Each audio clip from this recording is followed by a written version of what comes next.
G'day guys, welcome back to Reach Me or Teach Me. A little bit of cricket for you today. Jomboy, love his stuff, and I saw that he did a breakdown on what is arguably one of, if not the greatest individual performances on a cricket field. And so I thought, look, let's chuck this on the channel. I will do my best not to drag it out and pause it too much, but I do really want to add some context to the video because I know Jomboy understands the basic concepts of cricket. He does a really good job of relaying that with baseball terminology and references for Americans. But I think there's a lot of potentially other context that he might not understand without being an avid follower of the game and the history of it. So I'm going to do my best here because cricket is my jam, and I just wanted to bring it a little bit up to you guys. I thought Jomboy would be a really good way to potentially breach that barrier with terminology, and hopefully I can add a little bit of context to it as well. So let's see what he has to say. The Cricket World Cup is going on, and Glen Maxwell from Australia set a ton of records in his historic innings that happened in crazy, dramatic fashion. This breakdown is brought to you by DraftKings. A lot of people reached out as soon as this happened and requested me to do a video on this, and I appreciate that very much. I never thought I'd be getting instant cricket requests to do videos, but it's cool. Awesome, so I appreciate it. Here's the scene. I'll set it for you. Australia was down bad. They needed 201 runs to tie the match, 203 to win it, and they had 7 outs already. At this point, Cummins comes in. He's a bowler. Okay, hang on. I'm just going to take that back. So just breaking this score down for you. On the right-hand side, 18.3 overs, right? This is a 50-over game competition. Cricket's got 3 different types. You've got the big, long, quote-unquote, boring one that you guys probably think about, which is where everyone's dressed in white clothing and it can last up to 5 days. This is one-day cricket, so it lasts 1 day. Each team has 50 overs, and an over is 6 balls or 6 pitches from a bowler. So essentially, in broad terms, they have 300 legal pitches in order to score as many runs as possible. On the left, that's how many runs they've scored so far. So they've scored 91 runs off the previous 18 overs, and they've already lost 7. They've only got 10 outs for the whole game. That's it. 10 outs, and that's it. Your innings is done. So they've already lost 7 outs, 7 wickets. The guy who's got the helmet on here, he's a bowler. That's all that you've got left. All the good batters, they're back in the dugout. They're done. They're done for the day. They've lost their wicket. They're out. So we're left with Maxwell, who's wearing the yellow cap. And you've got Cummins, who's a bowler, and he's the one standing there with the helmet. Now, you see below it, they've got to score 292 runs within those 300 pitches to win the game. So they still need another 200 runs. They're almost halfway through their overs, and they've lost more than half of their wickets. So they are well and truly up against it. The other bit of context I want to add is Afghanistan versus Australia. Now, Australia is historically the #1 cricketing nation in the world. Won the Test Championship, won the T20 Championship, and they've won nearly, if not twice as many one-day World Cups as the next nearest nation. So they are like the pinnacle of cricket for the most part, if you think of it on a historical perspective. And Afghanistan has only really joined international cricket post the war. They are very, very new to the international scene, and they're very much minnows or underdogs, if you'd like. They are not expected to win. They're not supposed to beat any of the big cricketing nations, and they're sure as shit not supposed to beat Australia. And they are absolutely pummeling at the moment. Australia is literally clawing off the canvas for an 8 count at the moment. 7 outs already. At this point, Cummins comes in. He's a bowler. He's got no runs, hasn't faced a ball yet. And Maxie's at 22 off of 26. And things started to look pretty scary because he floats that one up. Afghanistan going to make the catch. Oh, a little bit of a slight miscommunication at the start because the fielder thought Khan was going to get it. As an international player, you've hide got to your catch face. That's upsetting. And then the umpire actually calls him out on that ball. LBW says, yep, that was going to hit the stumps. Wait a second. Let's review it. Maxie's walking off. He thinks his day is done. But nope, turn around. All right, so again, a little bit of context. you're not allowed to stop the ball from hitting the wickets, the three things that you see there. You're not allowed to shield that with your leg or your body. So you have to use your bat and your bat alone. If the ball hits your leg in front of the wickets and the umpire thinks that it would have hit them, they give you out. They then, the other team, or the team Australia, then had an opportunity to challenge that decision. They get a certain number of challenges, much like you do in the American sports as well. Chose to challenge it, take it up to the videos, and as it turns out, the ball was going over the wickets, so not going to bowl him out if he didn't put his leg in the way, so they called him back. So not only has he already been dropped once, he's also been given a second life, so this is really his third chance at the moment, and he's only on 27. They still need close to 200 runs. It was going to go over the stumps. You're still in there. Umpire got it wrong, according to the review. And then he floats this one right. Oh, no. He puts it down, and Max has got a cute little smile. And I think at this point, he said, all right, screw it. Let's just go big. He's at 29 runs off 37. He says, bam, sweep. Go that way, I'll go this way, I'll go that way, I'll go that way, I'll go this way, I'll go this way. He's hard to bowl to because he's going to step forward and he's going to take charge of the ball. That is crazy. And now Afghanistan fans are like, oh, shit, wish you would have caught those balls. Damn, this is looking not good. But he's cramping up. So Doc's going to put an elbow in his butt, then place his thumb in that dent, then the other elbow in that same, and then, robot loosen his leg up. That's doctoring. All right. Again, that's doctoring. That's quality, by the way. A little bit more context here. So again, like I said, 1 day game. This lasts 6 to 8 hours, depending on how quick the innings go. So Australia has already fielded. So Maxwell's already been in the field for 3.5, maybe up to 4 hours. It's being played in India in the peak of the humidity and hot season and everything like that. So you've got basically standing out in the hot sun, running around the field for 3 to 4 hours. Then you've got to come out and bat. And again, obviously, he's cramping up. Notice that he's already on 109, though. The game's completely changed. These two people have put on 100 runs already, and Cummins has only made 8. So out of a partnership, which is these two for the wicket, they've put on over 100 runs, and he's only made 8. Shows how crazy Maxwell's going. But now his body's starting to fail him. He's breaking down. They still need 97 runs from 96 balls. Elbow to thumb to elbow, and then wiggle the leg. He's cramping up. He had a field for like 4 hours before this. Now he's hitting, takes some pills. Didn't play the match before because he got in a golf cart accident. So, it's hot as hell. He's cramping up, goes back out there, says, I'm fine. So again, if you're not familiar with the dimensions and stuff, basically take the pitcher's mound and the batter's home plate, pick them both up and stick them in the center of the field, in a baseball diamond, if you'd like. It's not quite right. Again, it's like an oval, and our boundary is probably slightly bigger than that. But you're then allowed to hit anywhere. So you can hit 360 degrees. There are no fouls. You can basically hit the ball behind you if you can, and batters quite regularly do. And Maxwell's one of the best at the shot called the sweep shot, which is where you basically paddle the ball around the corner. But yeah, it's just something completely unique to cricket, as totally different to baseball, that you can hit the ball 360 degrees. So you can get really creative with how you actually go about scoring runs. Doc did the elbow, thumb, elbow thing, and look at that gorgeous shot. That's 6, and he's just going big. That kid catches the ball. This guy comes up, says, don't celebrate that, throw it back. In cricket, they have to throw it back. They have to use the ball, but he's still excited. That kid didn't care. Oh, he touches that, and now he's starting to cramp a little bit. The elbow, thumb, elbow is wearing off. He's running across to the other side to grab his run, and it's starting to hurt. And then he took a swing there, and he's like, I got to run again. I'm feeling it. I'm feeling it too. Not feeling good.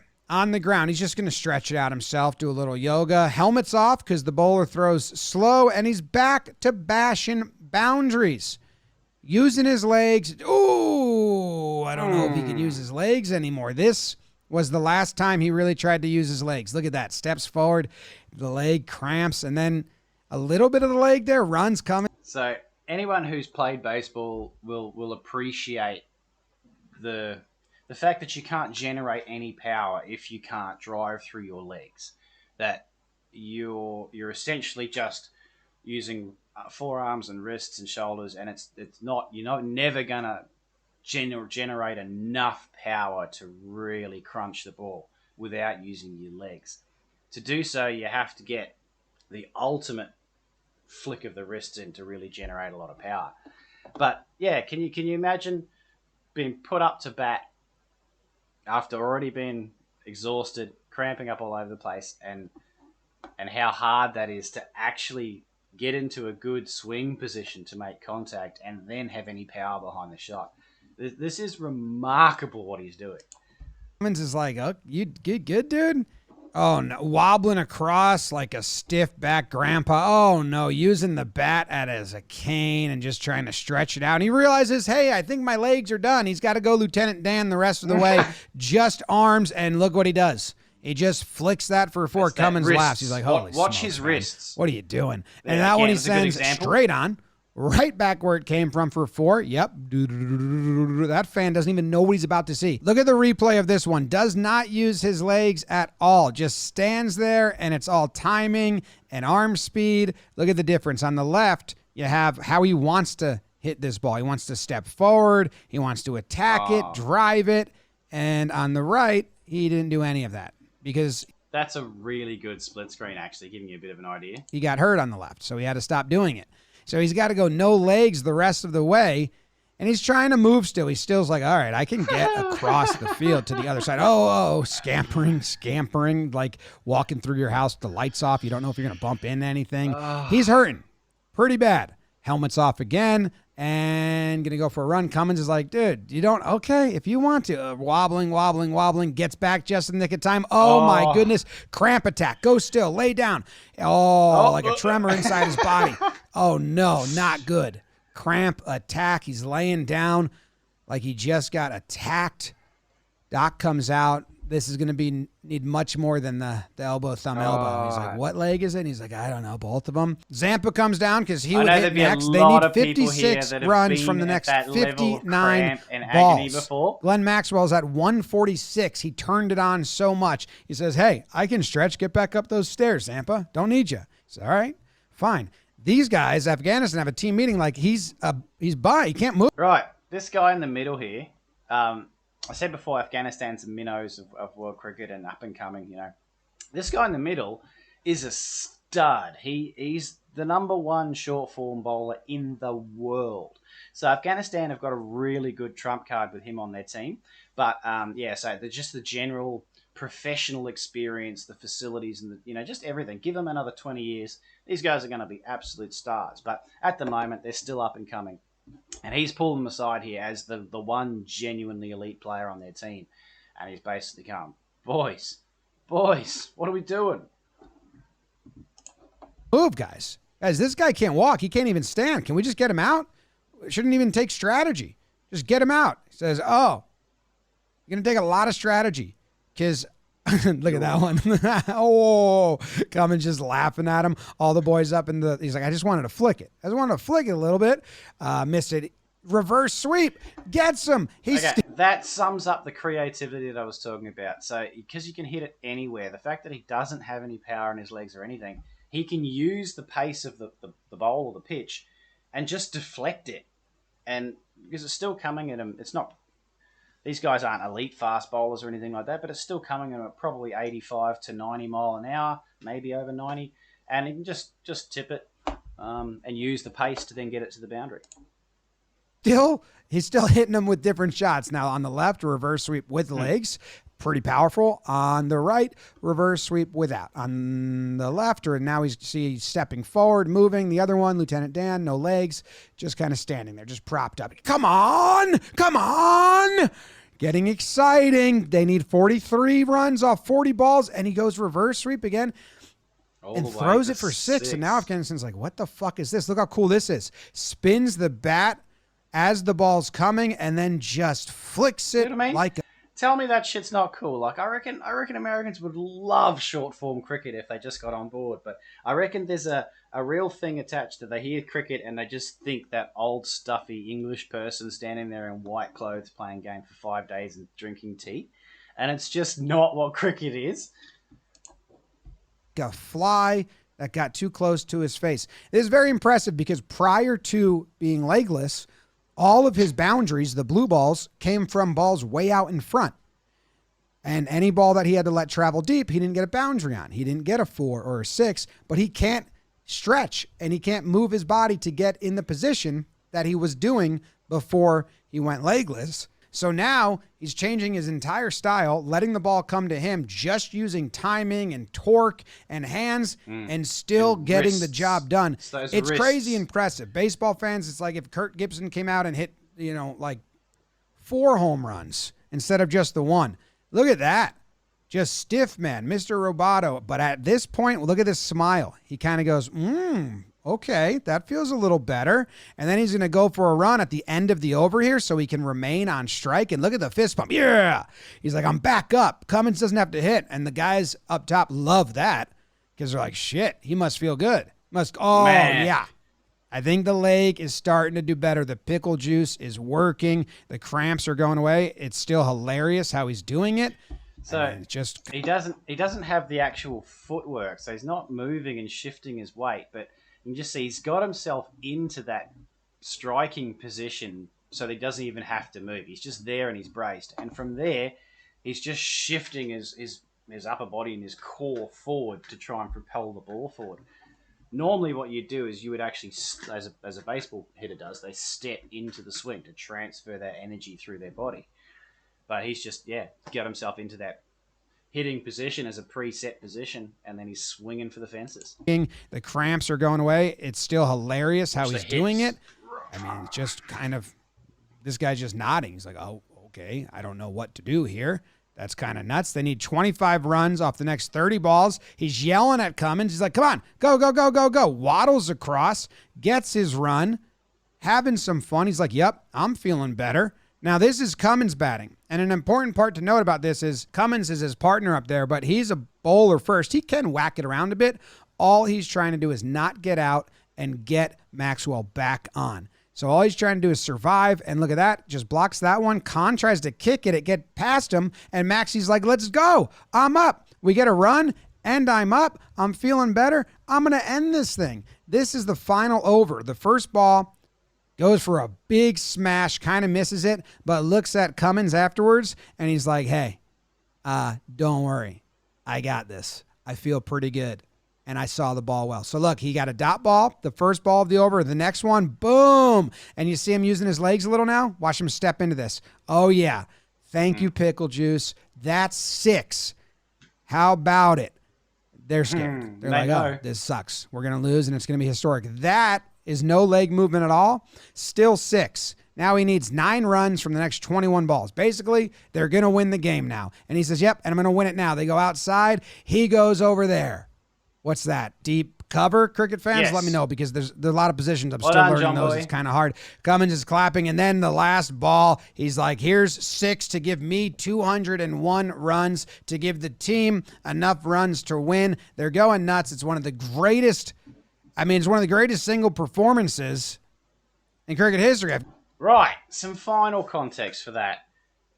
Australia, again, top cricketing. They were struggling. They'd already lost a couple of games in the pool comp, the group stages. They were essentially 1 loss away from missing out on the semi-finals. So if they had have lost this game, their whole competition could pretty much have been over. Mathematically, they may have still been able to make that, depending on how other results fell their way, etc. But the reality is they'd already lost some games early. They should have lost this game, and then they would have pretty much been out of the World Cup. They won this World Cup, so this innings saved their World Cup and propelled them on to then find whatever it was they were missing, and they basically went undefeated for the rest of the competition. The other thing to bear in mind is one single player to score 200 runs is pretty rare. It's only happened a handful of times, to be really honest, maybe 10 in the whole history of short-form cricket. So it's a pretty spectacular innings just by the numbers and just by the context of the situation. Then you add in the fact that it was on the Indian, basically, humidity and playing in soup, essentially, because the air is so thick and heavy with all the humidity and everything, and he's cramping up like crazy. and he still put it all on his back and carried the team home to victory. It is such a remarkable one-man performance that I honestly I can't think of another innings in cricket where there's been more at stake, more pride for the nation of the ring. And if we lost that game, A, we would have lost to Afghanistan, and B, we would have been kicked out of the competition early, and we should have, we were up there as favourites, top three to win it. So there would have been all sorts of, resignations and sackings and all sorts of stuff to come from it. But this one innings, that's a great thing. This one innings saved so many people's jobs and careers and reputations and livelihoods. It's just remarkable of a feat. But look, if you guys did enjoy that, I know I waffled too much and stretched this video out way too much. We'll let it finish off. But if you do want more cricket content, let me know. I can certainly do some more stuff and add some more context and give you guys a bit more information about cricket if you are interested. So let me know below. Afghanistan can't believe it. Dude went headless. Cummins is like, are you not entertained? Dude went headless. Are you not entertained? Look what I did. Warner got 18. Head got 0. Marsh 24. Marnus 14. 0. 201. No one else on his team got more than 24 runs. He got 201 of the 293. And also, look at Pat Cummins. 12 runs, but he saw 68 balls. He kept it alive. He kept it going. Very, very cool. I like it. 100% right, Jomboy. Because it's similar physicality to baseball, but it's kind of like, what if Kirk Gibson had to hit forever? The home run derby guys get exhausted. They're doing that in the heat for 2 hours straight after standing in the field for 4 hours. Nuts. Very cool. Thanks for tuning in. If you enjoy, subscribe. To everyone that reached out and requested for me to do this, I appreciate you. It was a ton of footage. It took absolutely forever, but I enjoyed it, and I hope you guys enjoy it as well. And good job, Maxie. Well, I'm definitely going to be supporting Jomboy wherever I can now. That was phenomenal. I really respect and appreciate his determination to get into cricket and get to the bottom of it. I understand that he spent some time as a kid. I've seen in one of his other videos that he's done on cricket where he spent some time in Australia as a kid anyway and grew up, played a little bit on the playground. So, but the fact that he's trying to help bring it to the American audiences, I really respect that. I think, me personally, I think cricket's the greatest game on the planet. And I think, unfortunately, Americans have got that preconceived notion for what it is based on the original format of the game and how it was way back in the day. And look, Test cricket is still there, and it's still a thing. And look, as a cricketer, you aspire to play Test cricket because it is the hardest, most challenging testing format that you can do. But the short form stuff is where the entertainment is for the fans watching at home and in the stands, and that's the more exciting game, and that's definitely much more akin to how baseball and other American sports are played. So check out some 2020 cricket, I implore you. All right, guys, hopefully we'll see you in the next one.